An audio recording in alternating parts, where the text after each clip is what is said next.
ከ1.4 ቢሊዮን ህዝብ ከዓለማችን ህዝብ 1/5 የሚኖርባት በዚች ሀገር ውስጥ ነው።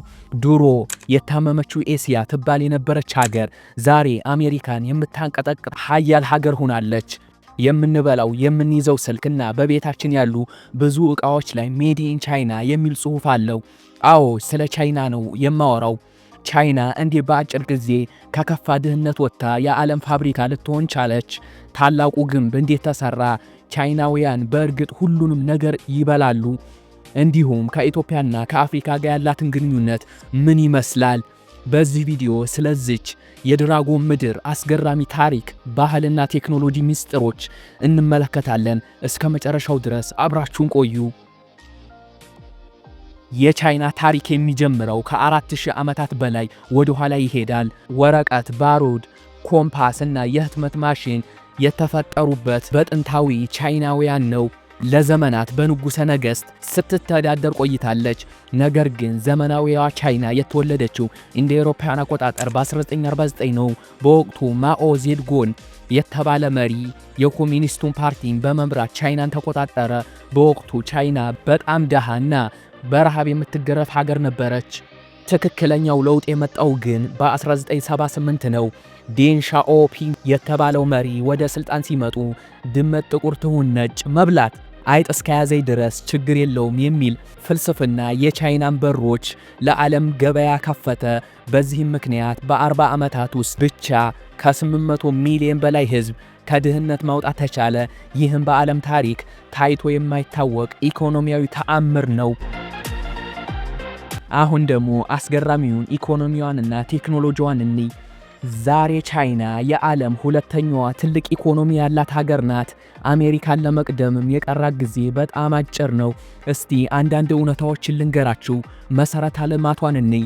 ቻይና በዓለማችን ረጅም የፈጣን ባቡር መስመር አላት።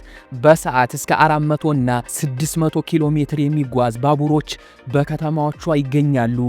አንድ ሆስፒታልን በ10 ቀን ውስጥ ገንብቶ መጨረስ ለቻይና ኢንጂነሮች ቀላል ነገር ነው። ሌላው ደግሞ ቴክኖሎጂዋ ነው። 5G ኔትወርክ፣ አርቲፊሻል ኢንተለጀንስ ወይም AI እና የጠፈር ምርምር ላይ ቻይና ከምዕራባውያን ጋር ትፎካከራለች። የራሳቸው የጠፈር ጣቢያም አላቸው፣ ገንብታለች። ሌላው ደግሞ ዊቻት የሚባል አለ። በቻይና ገንዘብ መያዝ በጭራሽ አያስፈልግም። ዊቻት በተባለ አፕሊኬሽን መላላክ፣ መደወል፣ ታክሲ መጥራትና ክፍያ መፈጸም ይቻላል። ለማኝ እንኳን በኪውአር ኮድ ነው የሚለምነው ብላችሁ ታምኑኛላችሁ? በጣም የሚገርም ነው። ሌላው ደግሞ የህዝብ ብዛቷና ፖሊሷን እንይ። ቻይና በጣም ብዙ ህዝብ ስላላት መንግስት ጥበቃ ህጎቹ በጣም ጠንካራ ነው። ለረጅም ጊዜ አንድ ልጅ ብቻ በሚል ህግ ነበረ። አንድ ልጅ ብቻ መውለድ ማለት ነው። ይህም ህግ የህዝብ ቁጥሩን ለመቀነስ ቢረዳም አሁን ግን የሀገሪቱ የአሮጌ ሰዎች ቁጥር ስለበዛባቸው ችግር ውስጥ ገብታለች። አሁን ጥንዶች እስከ 3 ልጅ እንዲወልዱ ፈቅዳለች። ሌላኛው አስገራሚና አወዛጋቢ ነገር ሶሻል ክሬዲት ሲስተም ነው። መንግስት በጎዳናዎች ላይ በሚሊዮኖች የሚቆጠሩ ካሜራዎችን በመግጠም የሰዎችን እንቅስቃሴ ይቆጣጠራል። አንድ ሰው ህግ ሲጥስ ነጥብ ይቀነሳል፣ ጥሩ ሲሰራ ይጨመርለታል። ነጥብ በጣም ከቀነሰ ባቡር መሳፈር ወይም ብድር ማግኘት ሊከለከሉ ይችላሉ። ዋው በጣም አስገራሚ ነው ይሄ። ቻይና ከአፍሪካና ከኢትዮጵያ ጋር ምንድነው ግንኙነቷ? ቻይና ከእኛ ከኢትዮጵያውያን ጋር ምን አይነት ግንኙነት አላት? አዲስ አበባን ስትመለከቱ ብዙ ህንፃዎችና መንገዶች በቻይና ኩባንያ ነው የተሰሩት። ከአዲስ አበባው ጅቡቲ ባቡር፣ የአፍሪካ ህብረት ህንፃ፣ ቦሌ ኤርፖርት የማስፋፋት ፕሮጀክት የቻይና እጅ አሉበት። በዚህም ግንኙነት አንዳንዶች ቻይና ለአፍሪካ ባለውለታ ናት ሲሉ፣ ሌሎች ደግሞ ቻይና አፍሪካን በብድር ወጥመድ እየያዘች ነው ብለው ይወቅሳሉ። ቻይና በአፍሪካ ላይ ተጽዕኖዋ በየቀኑ እየጨመረ ነው። ስለ ቻይና ስናወራ ስለ ምግቦቿ ሳናነሳ ማለፍ አይቻልም። ቻይናውያን ጠረጴዛ ላይ ወንበር ሲቀርብ እግር ያለው ሁሉ ይበላሉ ይባላል። የተለዩና ለእኛ እንግዲህ የሆኑ ምግቦችን ይመገባሉ። ግን ደግሞ እንደ ኑድል፣ ሩዝና ሻይ ያሉ ምርጥ የባህል ምግቦችን አሏቸው። ሻይ መጠጣት በቻይና እንደ ትልቅ ስነ ስርዓት ነው የሚታየው። እንዲሁም የቻይና ምልክት የሆነው ፓንዳ የሚገኘው እዚሁ ሀገር ነው።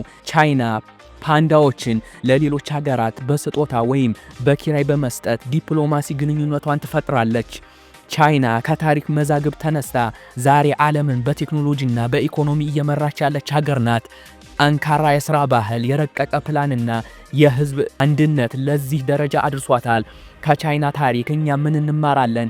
የነሱ የኢኮኖሚ ሞዴል ለአፍሪካ ይሰራል ብላችሁ ታስባላችሁ? አስተያየታችሁን ኮሜንት ላይ ጻፉልኝ።